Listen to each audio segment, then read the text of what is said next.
Have you ever wondered if you really control your life? This question is at the heart of the debate between free will and determinism. It's a debate that has raged for centuries, with philosophers, scientists, and theologians all weighing in. On one side, we have free will, the belief that we have the power to make our own choices. We can choose what we eat for breakfast, what career we pursue, and who we spend our lives with. Our choices shape our destinies. On the other side, we have determinism. This view argues that our lives are pre-programmed, like a movie already filmed. Every decision, every action, is a result of prior events and the laws of nature. So, are we truly free agents, or are we just puppets dancing on the strings of fate? Let's dive deeper into this fascinating debate. Free will, simply put, is the ability to choose between different possible courses of action. It suggests that we are not merely reacting to external stimuli, but actively shaping our lives. We have the power to say yes or no, to choose path A or path B. Determinism, on the other hand, paints a different picture.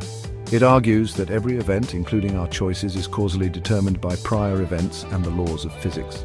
This means that our feeling of making choices is an illusion. Our actions are predetermined, even if we don't consciously realize it. Think of a domino effect. One domino falls, causing the next one to fall, and so on. In determinism, our lives are like those dominoes, each action predetermined by the previous one.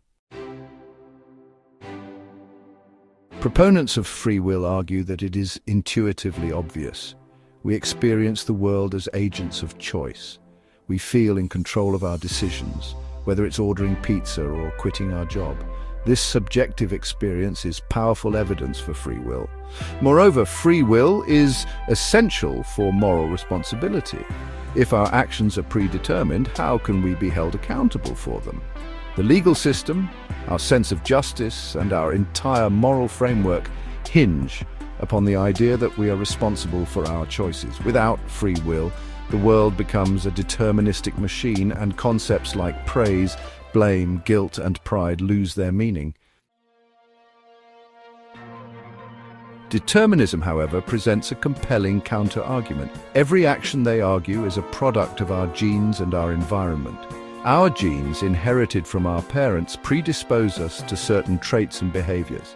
Our environment, from our upbringing to our social circles, further shapes our thoughts and actions. Take the example of a criminal who grew up in a poverty-stricken, crime-ridden neighborhood.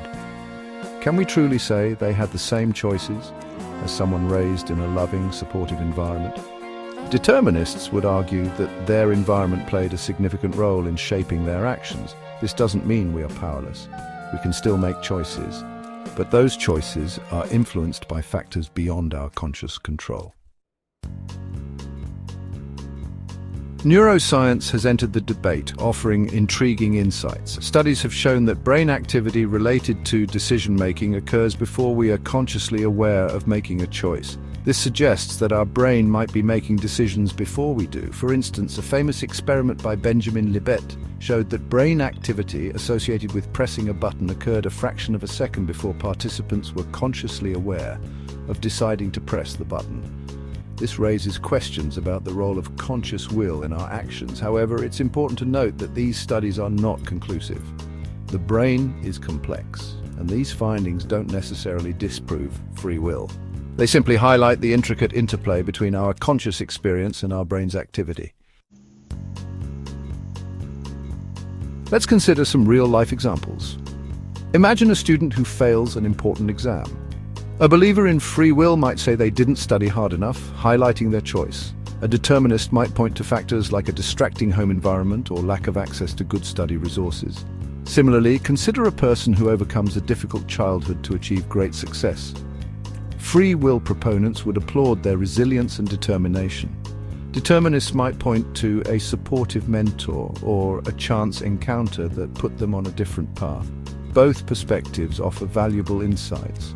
Our choices undoubtedly matter, but we must also acknowledge the influence of factors outside our control.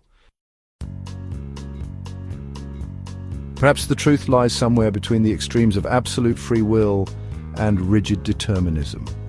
This is where the concept of compatibilism comes in. Compatibilists argue that free will and determinism are not mutually exclusive. They believe that we can have free will, even if our actions are predetermined. Our choices are still ours in the sense that they arise from our desires, values, and beliefs, which are shaped by our unique experiences. This perspective allows for both personal responsibility and an understanding of how our past influences our present. It acknowledges the complexity of the human experience, where both internal and external factors contribute to our actions. While I acknowledge the compelling arguments for determinism, I find myself leaning towards the side of free will. The feeling of making choices, of shaping my own destiny, is too powerful to dismiss as a mere illusion. Moreover, I believe in the importance of personal responsibility. We are not just products of our genes and environment. We have the capacity for growth, change, and making conscious choices that can alter our trajectory. This doesn't mean ignoring the influence of external factors. We should strive to create a society where everyone has an equal opportunity to thrive, regardless of their circumstances. However, within those circumstances, we still have the power to choose our own paths.